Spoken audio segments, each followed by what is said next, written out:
ஸ்ரீகுருப்யோ நமஹ. அபிராமி பட்டர் இந்த அபிராமி அந்தாதி கிருதி எழுதினவருடைய பேர் அபிராமி பட்டர். இது தமிழ்நாட்டில் அஷ்டவீரட்டங்கள் அப்படின்னு சிவப்பதிகள் சிவன் வீரகிருத்தியங்கள் நடத்தின ஸ்தலங்களாயிட்டு 8 க்ஷேத்திரம் உண்டு. பரமேஸ்வரனுடைய வீரகிருத்தியங்கள் நடந்த 8 ஸ்தலங்கள். அது பிரம்மதேவனுடைய 5 தலையில் ஒரு தலை சேதிச்சது திருக்கண்டியூர்ங்கிற இடம். அந்தகாசுரனை சம்ஹரிச்சது திருக்கோவலூர்னு ஒரு இடம். திரிபுரதகனம் செய்தது திருவதிகை. தக்ஷனுடைய சிரசு கொய்தது திருப்பரியலூர். ஜலந்திரனை சம்ஹரிச்சது திருவிற்குடி. மத்த கஜத்தோடு தோலுரிச்சது திருவழுவூர். அதான் ஆனத்தோல் பொத்திருக்கார் பகவான். காமதகனம் செய்தது இந்த தாக்ஷாயணியோட கதை தெரியுமே. இந்த பார்வதி பரிணயத்துக்கு முந்தி பரமேஸ்வரன் தபஸ் இருக்கும்போது காமதேவனை எரிச்சது. அந்த இடம் திருக்குறுக்கை. காலசம்ஹாரம் மார்க்கண்டேயனை ரட்சிக்கிறதுக்காக செய்தது திருக்கடவூர். இப்படி இந்த மயிலாடுதுறையிலேருந்து 20 கிலோமீட்டர் தூரத்தில் காவேரி பூம்பட்டினம் அதுக்கும் தரங்கபாடிக்கும் இடையில் நிலவள்ளப்பட்ட ஒரு க்ஷேத்திரமாக்கும் இந்த திருக்கடவூர் க்ஷேத்திரம். காலசம்ஹாரமூர்த்தியும் அபிராமி தேவியும் அங்கே பிரதிஷ்டை. ஈஸ்வரனுக்கு அம்பிகைக்கும் துல்லிய பிராதானம் கல்பிச்சுட்டுள்ள ஒரு க்ஷேத்திரமாக்கும் இந்த திருக்கடவூர் க்ஷேத்திரம். அதானது 16 வயசு மார்க்கண்டேயனுக்கு ஆயுசு. இந்த 16 வயசு கம்ப்ளீட் ஆனால் மார்க்கண்டேயனோட உயிர் போயிடும். அந்த 16ஆமத்த வயசு கம்ப்ளீட் ஆகிற சமயத்தில் யமதர்மன் மார்க்கண்டேயனை பிடிக்கிறதுக்காக வர மார்க்கண்டேயன் சிவலிங்கத்தை கட்டு பிடிச்சுட்டுருக்கார். அந்த வீச்சின யமபாசம் சிவலிங்கத்தையும் கூட சேர்ந்து வர அந்த லிங்கத்திலிருந்து பகவான் ஆவிர்பவிச்சு யமதர்மனை மார்பை பிளக்கிறார். இப்படி எல்லாரும் பிரார்த்தனை பண்ணி யமதேவனுக்கு ஜீவன் கொடுக்கணுங்கும் போது மார்க்கண்டேயனோட ஜீவனை எடுக்கலைன்னா நான் அவனுக்கு மறுபரப்பு கொடுக்குறேன்னு பரமேஸ்வரன் சொல்ல, யமதர்மன் சொல்லுவார், என்னுடைய தர்மம் 16 வயசுன்னா அவன் எடுக்கணுங்கிறது நியமம், அதை மாற்ற முடியாது.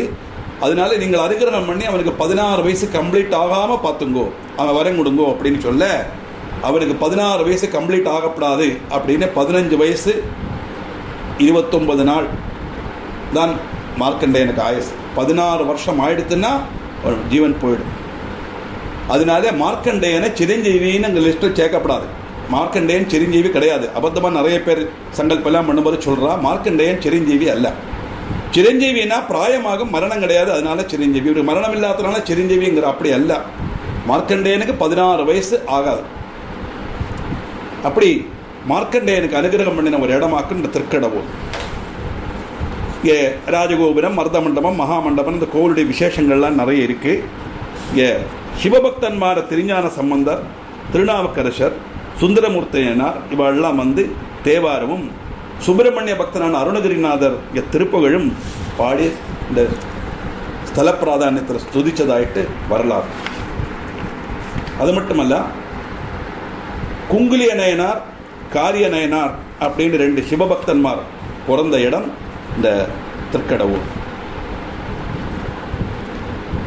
மகாதேவனுக்கு ஞானோபதேசம் எடுத்துக்க வேண்டி பகவான் சிவனை பிரார்த்திக்க, சிவன் கொஞ்சம் வில்வ பீஜம் கொடுத்தார். அது பிரம்மதேவன் என்ற ஸ்தலத்தில் விதைக்க அந்த பீஜங்கள்லாம் பெரிய விருட்சங்களாக வளர்ந்தது. அந்த விருட்சத்து சுவட்டில் சிவலிங்க ரூபமாய் ஆவிர்பவிச்சு பிரம்மாவுக்கு ஞானோபதேசம் கொடுத்தார் பரமேஸ்வரன். அதனால இந்த க்ஷேத்திரம் வில்வாரண்ய க்ஷேத்திரம் அப்படிங்கிற பேரில் அறியப்படுறது. நிறைய விஷயங்கள் சொல்கிறாரு, இதெல்லாம் ஓரமே இருக்கணுமே நினச்சிக்காதவங்க, இதெல்லாம் நான் ரெக்கார்டு பண்ணுறேன், உங்களுக்கு நான் அதில் அனுப்பி தருவேன். You will get it. இது இன்னொரு விசேஷம். இவர் பிள்ளையார் கோவில் உண்டு, கள்ளவாரண பிள்ளையார் அப்படின்னு பேர். கடவுரில் பிரதிஷ்டித்த கணபதிக்கு கள்ளவாரண பிள்ளையார்னு பேர். அது தேவன்மார் அசுரன்மார் சேர்ந்து பார்க்கல கிடையாது. அமிர்தம் கழிச்சா தான் மரணம் இல்லாமல் இருக்கலாங்கிற மோகத்தினால அசுரன்மார் அந்த அமிர்தத்தை ஒரு குடத்தில் அடைச்சி வச்சுட்டா யாருக்கும் தெரியாம. அவ கடவுரில் சேர்ந்தா வந்து குளிச்சு நிஷ்டையாத்தான் அந்த அமிர்த பானம் பண்ணணும். அசுராளாக இருந்தாலும் நியமம் எல்லாம் பாலிப்பான். அப்படியே போயிருக்கிற சமயத்தில் மகா கணபதி இந்த அமிர்தத்தை எடுத்து ஒழிச்சு வச்சுடுறார். சின்னது சிறிய காரியமானாலும் அதை பூஜிக்கணுமே, அதனால கோபம் படிப்பிக்காத விளையாட்டாக அவள் எடுத்துட்டாத. கணபதி தேவன்மார் குளிக்க போன சமயம் பார்த்து அந்த அமிர்த கும்பத்தை எடுத்து ஒழிச்சு வைக்க அந்த அமிர்த கும்பம் தான் சிவலிங்கமாக மாறித்து. அதனால் அவருக்கு அமிர்த கடேஸ்வரர் அப்படின்னு பேர். மிருகண்டூரண புத்திரான மார்க்கண்டேயன், அந்த கதை நான் முதல்ல சொன்னேன். அப்படிப்பட்ட மார்க்கண்டேயனுக்கு இது கொடுத்த இடம் இந்த தமிழ் கிரந்தங்கள்லேயே நிறைய கிரந்தங்கள் தமிழில் இருக்கு. அதில் விசேஷமாக சொல்லப்பட்ட ஒரு பாடலாக்கம் இந்த அபிராமி பதி அந்தாதி. ஏன்னா மற்ற இதுக்கு இருக்கிறத விட இதில் ஒருபாடு விசேஷம். சௌந்தரலகரிலெல்லாம்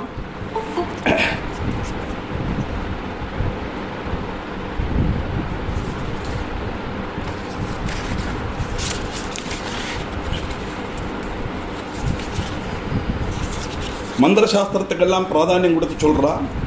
இதில் ஒரு விசேஷம் என்னன்னா, ஒரு ஸ்லோகத்தினுடைய கடைசி வார்த்தையில் அடுத்த ஸ்லோகம் ஆரம்பிக்கிறது. அது சாதாரண ஒரு மனுஷனால் முடியாது. இது எழுதி உண்டாக்கினது அல்ல. இது எப்படி இது ரசிச்சது, அதுக்கு உண்டான சம்பவம் என்ன அப்படின்னு கேட்டால், சில புக்கில் 200 வருஷம் போட்டிருக்கா, சில புக்கில் 375 வருஷம் போட்டிருக்கா. நம்ம வருஷத்துக்கு நம்பருக்கு நம்ம பிராதானியம் கொடுக்க வேண்டாம்.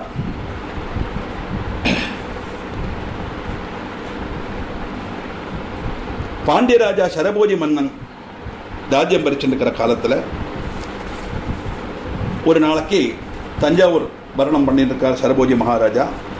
ஒரு மகர மாதம் அமாவாசை அன்னைக்கு காவேரி நதியில் போய் ஸ்நானம் எல்லாம் பண்ணி,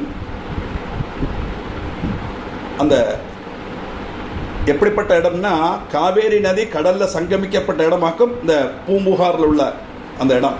அங்கே சமுத்திர ஸ்நானம் பண்ணிட்டு அந்த கடவுர் க்ஷேத்திரத்தில் அமிர்த கடேஸ்வரனை தரிசித்து பூஜா புரஸ்காரிகள்லாம் நிர்வகித்து அபிராமி தேவியோட சந்நிதியில் தொடர்றதுக்காக வரார். பரிவாரங்களோட ராஜாவை புறப்பட்டு வர அங்கே கூடியிருந்த ஜனங்கள் எல்லாம் ஏதாவது ராஜாவை சத்கரிச்சா வழிமாறி கொடுத்தா ராஜாவுக்கு. ஆனால் அந்த இடத்துல தேவி சந்நிதியில் அம்பாளையே நினைச்சு மனசில் அந்தர்முகனாக நினைச்சுண்டு தபஸ் பண்ணிட்டு இருக்கான் சுப்பிரமணிய ஐயர் அப்படின்னு ஒரு பிராமணன். அவர் பரம தேவி பக்தன். இந்த கோவிலில் வரப்பட்ட ஸ்திரீகள் எல்லாம் அம்பிகையாக நினைச்சு 50 பேரை நமஸ்காரம் பண்ணுவார். ஒரு 5 வயசு குழந்தை வந்தால் கூட இந்த 5 வயசு குழந்தைய அம்பாளா நினைச்சு நமஸ்காரம் பண்ணுவார். அதனால ஆளுகள்லாம் என்ன நினைச்சுப்பா, இது பைத்தியம் அப்படின்னு நினைச்சுக்குவான். எப்பவுமே அப்படித்தான். யதார்த்த பக்தியை கண்டுபிடிக்கிறதுக்குள்ள கழிவு ஆளுகள் கிடையாது. ஆனால் அவர் ஒன்றுமே கண்டுக்க மாட்டார். ஆறு வேணா என்ன வேணா சொல்லட்டுன்னு சொல்லி அம்பிகையே நினைச்சுன்னு அம்பிகையே தியானத்தில் இருக்கப்பட்டவன் சுப்பிரமணிய ஐயர். இவன் ஒரு துர்தேவச உபாசகனாக்கும் அப்படி இப்படி நல்லா ஒரு வதந்தி அங்கே பரப்ப மகாராஜா வரார். வந்த உடனே இவர் கண்டுக்கவே இல்லை, எழுந்திருக்கவும் இல்லை, கண்டுக்கவும் இல்லை. உடனே மகாராஜா கேட்குற, யார் இந்த ஆள்? அத்தனை பேரும் மேறி மாறும்போது இவன் மட்டும் இப்படி உட்காந்துருக்கணும், இது யாருன்னு கேட்கும்போது அங்கே இருக்கிறவ எல்லாரும் கூட சேர்ந்து சொல்லுவான், இது ஒரு பைத்தியம், ஒரு துர்தேவத உபாசனை பண்ணப்பட்ட ஆளாக்கும், துர்பதியாக்கும், அப்படியாக்கும், எப்படியாக்கும். அதனால இவனுடைய ஜோலி என்னதுன்னா அத்தியனம், பஞ்சாங்கம் பார்த்து பஞ்சாங்கம் படிக்கிறது. சாதாரண இன்னைக்கு எல்லாம் அந்த நாளாக பஞ்சாங்கம் படிப்பா எல்லா இடத்துலையும், கிராமத்துலலாம் அப்படி உண்டு. இங்கே கர்மனையெல்லாம் நடக்கிறது. ஒரு சித்திரை மாதம் 1ஆம் தேதி பஞ்சாங்கம் படிப்பான். அதே மாதிரி அன்னன்னைக்கு உள்ள காரியங்களை பஞ்சாங்கம் படிக்கிற ஜோலியாக்கு இவனுக்கு அப்படின்னு அவர்கிட்ட சொல்ல,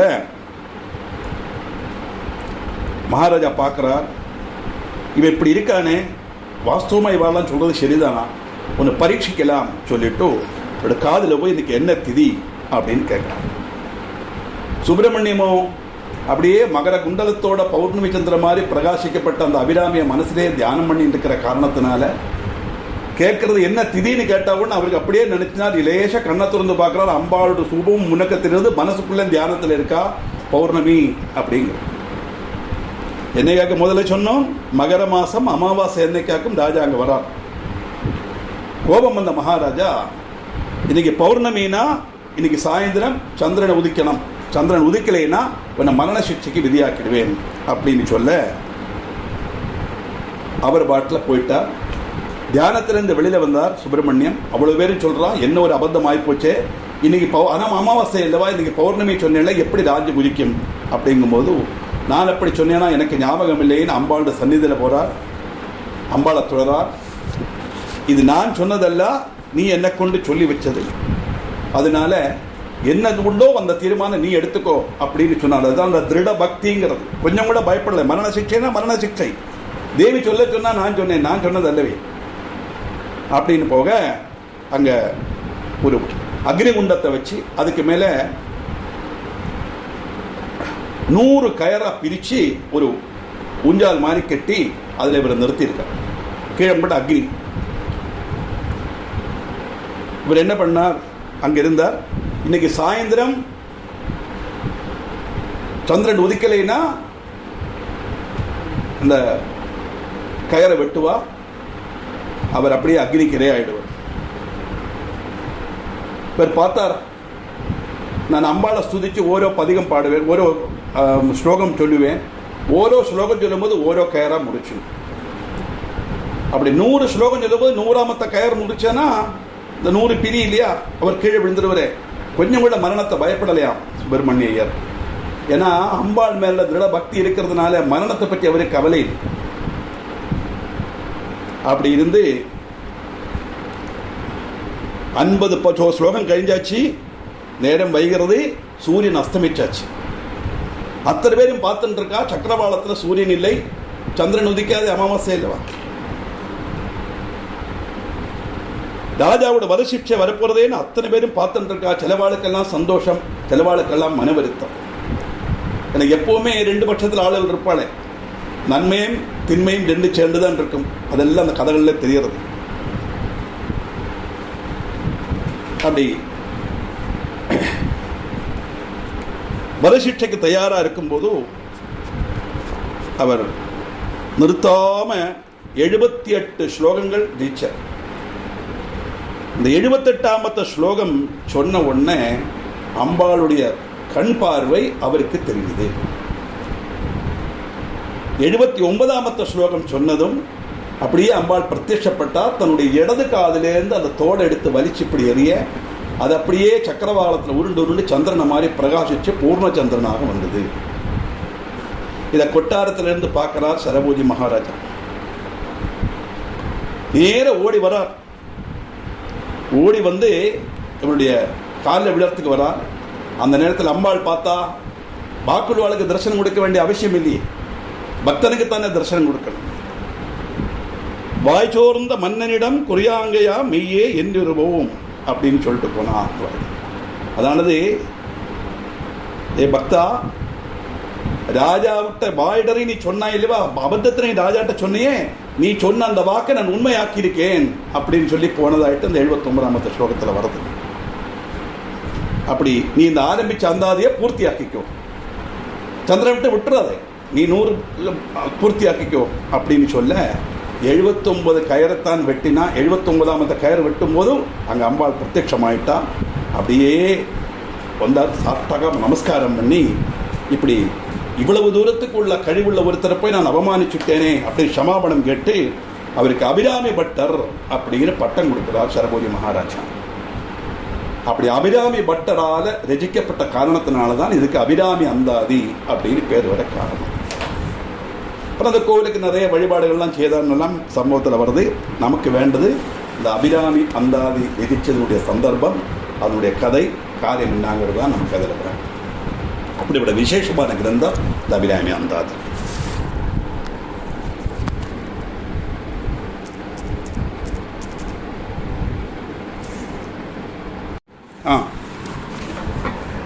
தாரம கொன்றையும் செண்பக மாலையும் சார்த்தும் தில்லை ஊரதம்பாகத்து உமை மைந்தனே,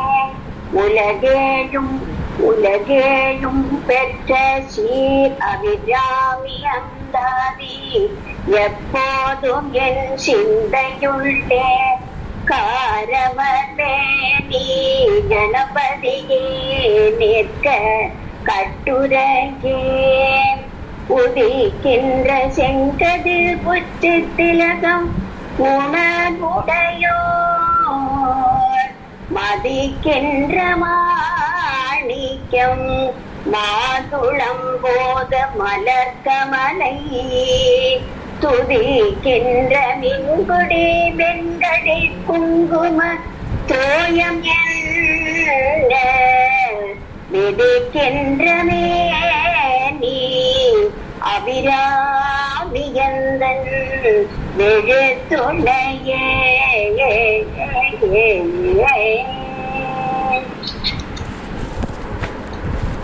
முதல்ல உள்ளது காப்பு. தார் அமர் கொன்றையும் செண்பகமாலையும் சாத்தும் தில்லை ஊரதம் பாகத்து உமை மைந்தனே உலகு ஏழும் பெற்ற சீர் அபிராமி அந்தாதி எப்போதும் என் சிந்தையுள்ளே காரமர் மேனி கணபதியே நிற்க கட்டுரையே. தாரமர் கொன்றையும் செண்பகமாலையும் சார்த்தும் தில்லை ஊரதம் பாகத்து உமை மைந்தனே. உமை மைந்தன்னா யாரு? மகாகணபதி. அதானது இந்த காப்புங்கிறதே ப்ரொடெக்ஷனுக்காக செய்யப்பட்டது. அதனால தான் இந்த காப்பு கட்டியாச்சுன்னா துஷ்ட சக்திகள்லாம் நம்மளை தீண்டாது தாத்பரியம். ரொம்ப விசேஷமான ஒரு கிரந்தம் அபிராமி அந்தாதி. அதை நான் ரசிக்க போகிறேன். அது ரசிக்க போனோமானா என்னால் முடியாது மகாகணபதி, நீ எனக்குள்ளே இருந்து என்ன நீ அனுகிரகம் பண்ணணும்னு பிரார்த்தனை பண்ணுறதாக்கும். அது அப்படி கனக நிறம் பூண்ட மனோகரமான இதழோடு கூடின கொன்னப்பூ மாலையும் செண்பக மாலையும் சார்த்தீண்டு சோபிக்கப்பட்ட தில்லை சிதம்பரேஸ்வரனுடையனும் அந்த பகவானுடைய வாமபாகத்தில் இருக்கப்பட்ட உமாதேவியோட மகனாக பிறந்த கார்வர்ணாப பூண்ட திருமேனோடு கூடின கணபதி 7 லோகத்திலையும் பெற்ற கிரிமாவோடு கூடின அபிராமி அம்மையோட ஸ்துதியான நந்தாதியேங்கிறத பிரபந்தம் நான் என்னுடைய சித்தத்தில் சந்ததம் உரைச்சி நிற்கிறதுக்கு நீ அனுகிரகிக்கணும் அப்படின்னு சொன்னா, நான் இந்த கிரந்தம் செய்ய போறேன், எனக்கு வாக்குகள் அந்த மாதிரி வரணும், அதுக்கு நீ அனுகிரகம் பண்ணணும். மகாகணபதியை பிரார்த்தனை பண்ணாமல் எதுவுமே நம்ம செய்ய முடியாது. பார்த்துட்டே எந்த ஒரு விசேஷம் எடுத்தாலும் கணபதி உரை பண்ணித்தான் தொடங்குவோம். எந்த ஒரு காரியமாக இருந்தாலும் சரிதான். கணபதி சாதாரண மலையாளிகளோட கணபதி குறிக்கணும் அப்படின்னு தான் சொல்லுவாள். இந்த காலத்தில் இந்த முறுக்கு சுத்துறதுக்கெல்லாம் வருவாள். ஆற்றுல வந்து கல்யாணத்துலாம் முறுக்கு சுத்துவா. அவள் என்ன பண்ணுவாள், அந்த அரைச்ச மாவில் ஒரு கணபதி மாதிரி பிடிச்சு அங்கே வச்சு அந்த ஒரு விளக்கை வச்சு கணபதி பிடிச்சுட்டு அப்புறம் தான் பாக்கி மாவை வச்சு தான் முறுக்கே உண்டாக்குவோம். எதுக்காக சொல்கிறேன்னா இது காலாகாலத்தில் உள்ளது. அதனால கணபதியை ஸ்தோத்திரம் பண்ணுறது அந்த காப்புன்னு அர்த்தம். முதல் ஸ்லோகம் அபிராமி அந்தாதியோடு. உதிக்கின்ற செங்கதிர் உச்சி திலகம் உணர்வுடையோர் மதிக்கின்ற மாணிக்கம் மாதுளம் போது மலர்கமலை துதிக்கின்ற மின்கொடி மென்கடி குங்குமத்தோயம் என்ன விதிக்கின்ற மேனி அபிராமி எந்தன் விழுத்துணையே. உதிக்கின்ற செங்கதிர், உதிக்கிறதுனா யாரு? சூரியன். சூரியன் உதிக்கும் போது எப்படி இருக்குன்னா சக்கச்சவேன்னு இருக்கும். இந்த சன்ரைஸ் பார்த்தவளுக்கு தெரியும். அப்படி உதிச்சு வரப்பட்ட செங்கதிரவன் நெருகலை சார்த்தப்பட்ட திலகம்,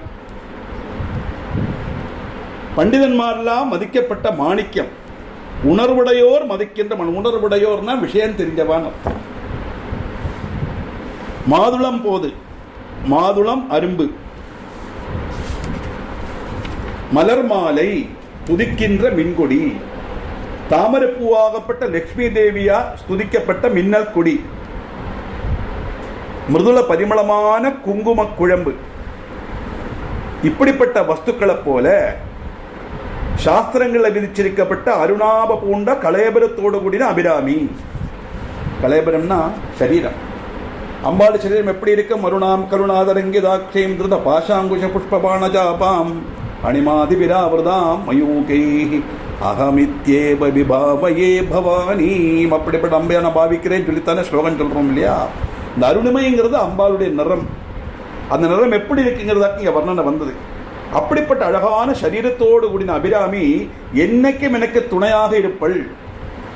அதுதான் நம்பிக்கை. ஏன்னா அமாவாசையா பௌர்ணமின்னு சொல்லியாச்சு. அந்த பௌர்ணமியா அமாவாசையாங்கிறது அம்பாள் தீர்மானிக்கணும். அவள் எனக்கு துணை இருப்பள், அதனால எனக்கு மரணத்தை பயம் இல்லை. அந்த ஒரு சிந்தையிலையாக்கும் அபிராமி பட்டர் இந்த முதல் ஸ்லோகம் சொல்றார். விழத்துணைனா சதா சர்வமும் நமக்கு துணையா இருக்கப்பட்டவள் அர்த்தம். உலகத்தில் எந்த ஒரு உற்றார் உறவினரானாலும் எல்லாம் ஒரு பரிதி வரத்தான் நமக்கு அவள்கிட்டேருந்து உள்ள சர்வீஸும் கிடைக்கும், அவளை நம்ம ஆசிரிச்சிருக்கவும் முடியும். ஆனால் எந்தவித லிமிட்டேஷனும் இல்லாமல் எப்போவுமே நம்மளை காப்பாற்றுறது யாருன்னா ஈஸ்வரன் ஒன்று தான். அதனால தான் மலையாளத்தில் சொல்லுவாங்க, ஈஸ்வர சிந்தை இதொன்னே மனுஜனு சாஸ்வதமே உலகில். இந்த உலகத்தில் நிரந்தரமானது என்னதுன்னு கேட்டால் பகவத் சிந்தை ஒன்று மட்டும்தான். எந்த பகவான் ஆனாலும் சரி, இஷ்ட தேவதை உபாசனை தான் ஹிந்து மதத்தினுடைய ஒரு பெரிய காதலான தத்துவம். அதனால் எந்த தேவதை உபாசிக்கிறோங்கிறது இங்கே பிரச்சனமே கிடையாது. கணபதி தொடங்கி மகாவிஷ்ணுவர் எந்த தேவதை உபாசித்தாலும் எல்லாம் அந்த பிரம்மத்தினுடைய உபாசனை தான். அந்த தேவதையை உபாசிச்சுன்னு நம்மளை எந்த காரியம் செய்தாலும் அவர் என்னைக்கு நமக்கு துணையாக இருப்பேன்னா, நான் கும்பிடுற தெய்வம் என்னை கைவிடாதுங்கிற நம்பிக்கையோடு இருக்கப்பட்டவனுக்கு துக்கமும் கஷ்டமும் இது ஒன்றும் பெரிசா தெரியாதுன்னு தரும். அது ஈஸ்வர சிந்தை இது ஒன்றே மனுஜனு சாஸ்வதமே உலகுள்ளும். அப்படிப்பட்ட அந்த அபிராமி விழித்துணையாக இருந்து சர்வமும் காலமும் என்னை காப்பாற்றுவள். இது கவலையே இல்லை. இந்த ஜென்மம் ஒரு ஸ்திரீ நமக்கு மாதாவாக இருக்கலாம். இப்போ நமக்கு இந்த ஜென்மத்தில் பிறந்தவள் அம்மை, இனி எத்தனையோ ஜென்மத்தில் அம்மையாக இருக்கலாம். ஆனால் எத்தனை ஜென்மம் எடுத்தாலும் நமக்கெல்லாம் உள்ள அம்மை யாருன்னா மாதாஜ பார்வதி தேவி பிதா தேவோ மகேஸ்வரஹா. தேவி அபிராமி அவள் தான் அம்மை. அப்படி எல்லா ஜென்மங்களில் மாதாவாக இருக்கிறதுனால நமக்கு என்றைக்குமே எத்தனை ஜென்மம் எடுத்தாலும் நமக்கு துணையாக இருப்பள். ஏன்னா உலகத்தில் எந்த ஒரு ரிலேஷனுக்கும் பகரம் ஒன்றுன்னு சொல்லலாம், இந்த தாயாருமாയിട്ട് ரிலேஷனுக்கு மட்டும் பகரம்னு ஒன்று சொல்ல முடியாது. தாயாருடைய வாத்சல்யம் அவளுடைய ஸ்நேகத்துக்கு நிகராயிட்டு இந்த உலகத்தில் எதுவுமே கிடையாது. அப்பா ரெண்டாவது தான், நானும் ஒரு அப்பா தான், இருந்தாலும் தாயாருங்கிறது தாயார் தான்.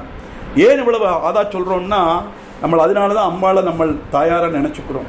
ஸ்திரீகளுக்கெல்லாம் ஏன் இவ்வளவு பகுமானம்னா, எல்லாம் அம்பாளுடைய ஸ்வரூபங்கிறது நம்ம சாஸ்திரம். எல்லாத்துக்கும் மேலே இந்து மதத்தினுடைய பிராதானியம் சந்நியாசம்.